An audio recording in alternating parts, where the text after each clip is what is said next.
अशा प्रकारे ना कडवत कडवत आपण तूप तयार करणार आहोत।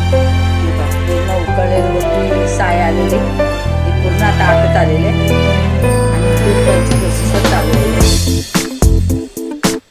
हे पहा आपलं किती पांढरं शुभ्र तूप होत आलेलं आहे, तुम्ही पाहू शकता। आता फक्त 2-3 मिनिटच कडवणार आहे। पूर्ण आपलं तूप तयार आहे, रेडी आहे। आता ना आपलं तूप रेडी असं शेवटी वर येतं ना पूर्ण पेस्ट, तेव्हा आपलं रेडी झालेलं आहे समजायचं आणि गॅस बंद करायचा। आता ना आपण थंड करायला ठेवणार आहोत। थंड झाल्यावरती आपण याला माझ्या डब्यात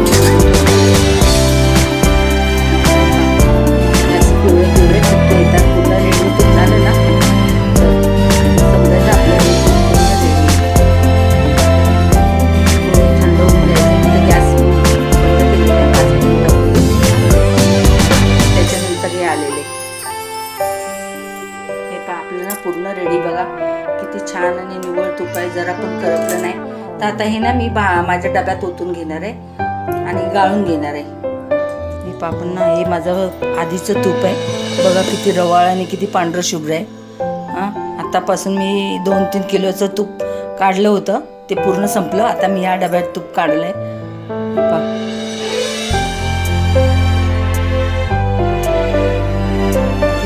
एकदम पूर्ण पाण्यासारखं एकदम छान कलर बघा किती आलेले।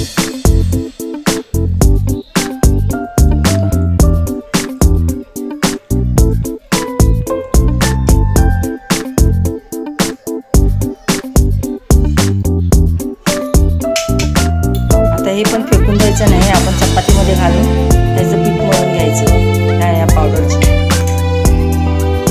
आता हे गरम आहे, थंड झाल्यावर मी तुम्हाला परत दाखवेन किती रवाळ आपलं तूप झालेलं आहे।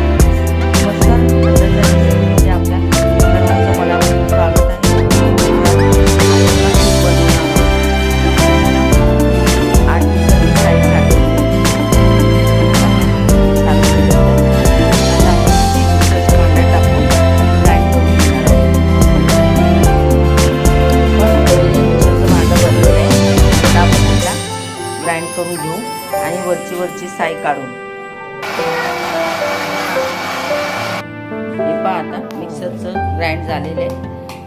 वरचं किती साय निघाले ती आता आपण काढून घेणार आहोत।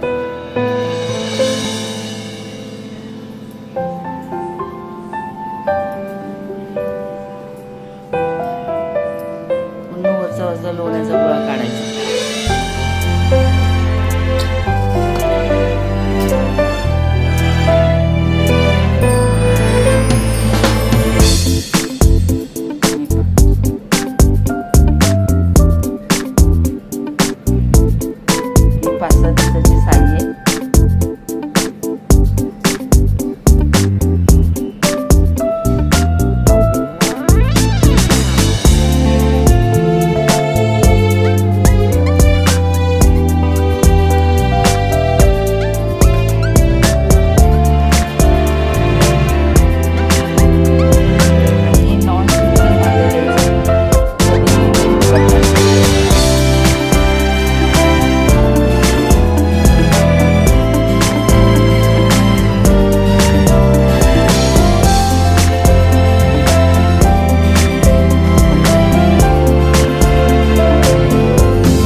पूर्ण आता साई काढून झालेले आणि बाजूला जे एक्स्ट्रा दूध होतं ना ते ओतून काढलंय साया बाजूला। तर आता आपण ना हे गॅसवर ठेवणार आहोत तूप करायला। आता हे ना गॅसवर आपण ठेवणार आहोत आणि एकदम लो फ्लेम ठेवले गॅसची।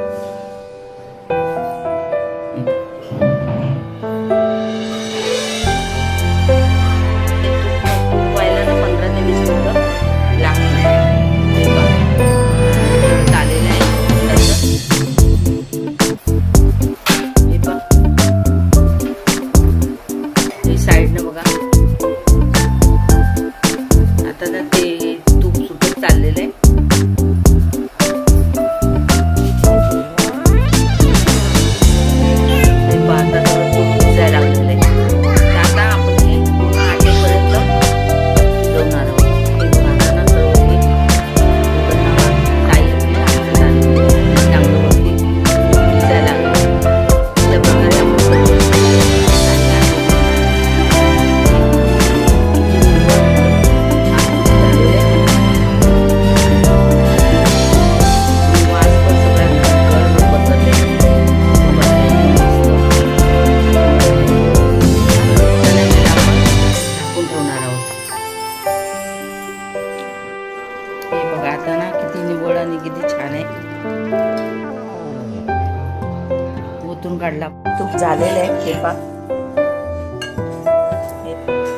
रवाळ झालेलं हे बघा तुम्ही पाहू शकता.